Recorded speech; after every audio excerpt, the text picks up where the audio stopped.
Que vaut la nouvelle série Olive et Tom aka Captain Tsubasa? On vous partage notre avis dans cette nouvelle émission à Geek Now.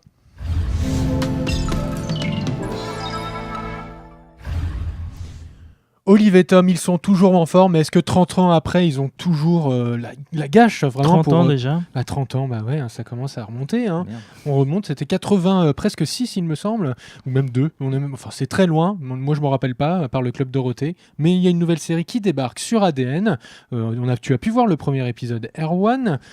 Tu vas déjà nous présenter un peu le contexte. Est-ce que c'est la même série que l'époque ou est-ce que c'est une nouvelle série? Alors c'est effectivement le remake, on repart depuis le début. Olivier Hatton, c'est-à-dire plutôt Tsubasa Ozora, de son vrai nom, débarque dans une petite ville près du mont Fuji et il va, toujours le ballon au pied, il va découvrir son nouveau collège, sa nouvelle école plutôt, et ses nouveaux camarades avec qui il va déjà se friter au ballon dès le premier épisode direct. Parce que de toute façon, ça reste adapté du manga original qui avait servi de base aussi à l'anime. Ça reprend le manga, donc ça reprend l'histoire avec quelques petites variations ici et là. Techniquement, qu'est-ce que tu as pensé, avant de rentrer dans ton avis un peu plus poussé, de ce premier épisode? Est-ce que c'est une belle mise en bouche? C'est propre, ça passe facilement, vite. On a quelques séquences alors on retrouve pas le terrain de 50 km de long, Dommage. le fameux, parce que forcément quand on dit qu'on parle d'Olive et Tom, c'est ce qui vient en tête. Ça va arriver plus tard. Pour l'instant, on retrouve un peu les déformations de ballon. Voilà, parce qu'il faut dire que avant ce grand retour, il y avait eu quand même des suites, d'autres séries qui sont pas forcément bien connues en France, en tout cas du grand public qui fait le buzz maintenant parce que c'est Olive et Tom. Mais il y a eu quand même d'autres séries où la réalisation n'était pas au top et donc on n'avait pas ce feeling de la série originale qui revenait. Là, ils font vraiment l'effort, ils misent sur la nostalgie, donc ils font vraiment l'effort de reprendre ces scènes où il y a des déformations de ballon et tout ça, avec des traits dans tous les sens pour faire la vitesse, la puissance. Et ça marche plutôt bien. Ça pourrait être un cran au-dessus, je trouve. Par rapport à l'anime ou par rapport au manga en fait? Par rapport à l'animation en général. Oui. En général. Et ça pourrait être un cran au-dessus au niveau de la réalisation. Mais ça va, ça passe. Ça t'a donné envie de continuer à regarder? Alors moi, je suis pas même étant vieux, je suis pas un grand fan d'Olive et Tom a à rien la dit. base. Je regardais quand je sortais du collège et peut-être même du lycée déjà à l'époque. Non, donc c'était pas ma grosse tasse de thé. Donc comme beaucoup de gens, je pense, qui ont vu le buzz au niveau grand public, parce que ça a vraiment fait le buzz grand public dans la presse générale, Le Monde, 20 minutes, des trucs comme ça. Les gens vont regarder pour voir est-ce qu'il y a des déformations, est-ce qu'il y a le terrain, se retrouver un peu ce feeling. Et moi, je fais faire pareil, regarder les premiers épisodes. Après, je vais voir si je vais continuer. Mais j'ai d'autres séries qui sont tout aussi bien à regarder. Est-ce que les nostalgiques vont continuer? Oui, pourquoi pas. Oui, je pense que ça peut fonctionner.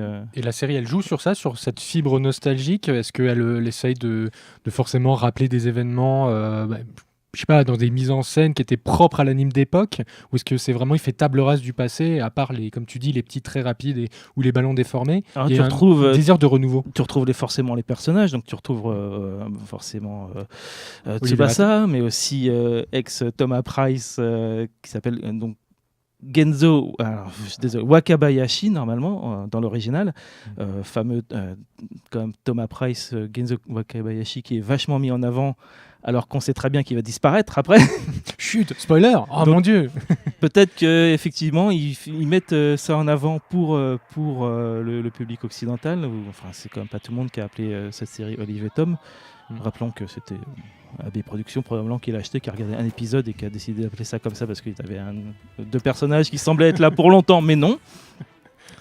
Et sinon, on a par exemple la scène où justement Genzo arrête des tirs de foot, de baseball. Alors ça, c'était dans l'original.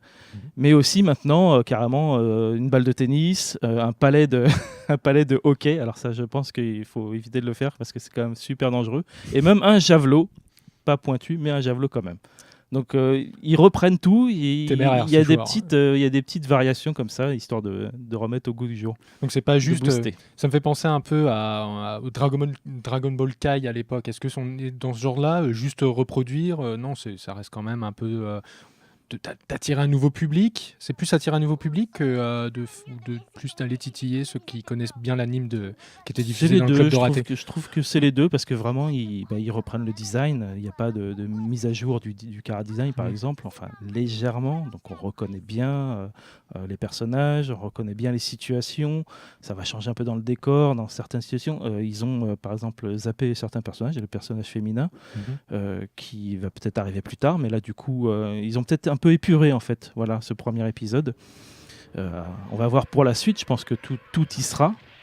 Notamment les terrains de foot qu'on attend avec impatience. Ah oui, les terrains de foot Ça, ovales. voilà. Il faut attendre, voir si c'est bien la ligne d'horizon ovale et tout. Ça, c'était génial quand même, avec justement les petits traits, genre ça court, et puis mais où est les cages? Où sont les cages, pardon? Voilà, Elles arrivent jamais. Mais sinon, oui, c'est assez identique d'ailleurs. La scène du tiré de ballon sous le bus est identique. C'est peut-être ces petits trucs qui, je pense, va réussir à attirer les gens vers cette série, donc qui est diffusée sur ADN. Voilà, c'est diffusé sur ADN tous les samedis. Si je dis pas de bêtises, je crois que je dis des bêtises. Non, c'est tous les lundis. Oui, c'est My Hero Academia. Attention, ne confonds pas tes programmes favoris. Désolé. Tu t'es trahi là. Oui, donc tous les lundis à 8h, quelque chose. Et les 4 premiers épisodes seront gratuits, donc après il va falloir s'abonner. Donc c'est là qu'on va voir si la nostalgie a fonctionné pour le plus grand public. Un grand public qui va quand même souvent découvrir ce que c'est qu'une plateforme de simulcast où les animés arrivent 1 heure après la sortie au Japon. En tout cas, n'hésitez pas, si vous avez vu comme Erwan ce premier épisode, à partager votre avis dans les commentaires sous la vidéo. Mettez un petit pouce bleu si vous êtes d'accord justement avec les retours d'Erwan, ou s'il vous plaît, non, gardez le pouce rouge pour plus tard, peut-être pour la fin. On verra ce que ça donne. Ça n'existe plus. Ils sont gentils chez YouTube, ils ont tout enlevé. Maintenant, c'est que du positif. Voilà. Comme justement Olive et Tom, c'est toujours la gagne, l'amitié, la forme. En tout cas, ils sont de retour. Est-ce que justement ils sont de retour en forme? Jusqu'à ce que Tom disparaisse. Oh, mais on n'a dit pas de spoiler. Mais on le sait. On se dit à très vite en tout cas sur IGN France pour d'autres avis, d'autres critiques. Ciao. Salut.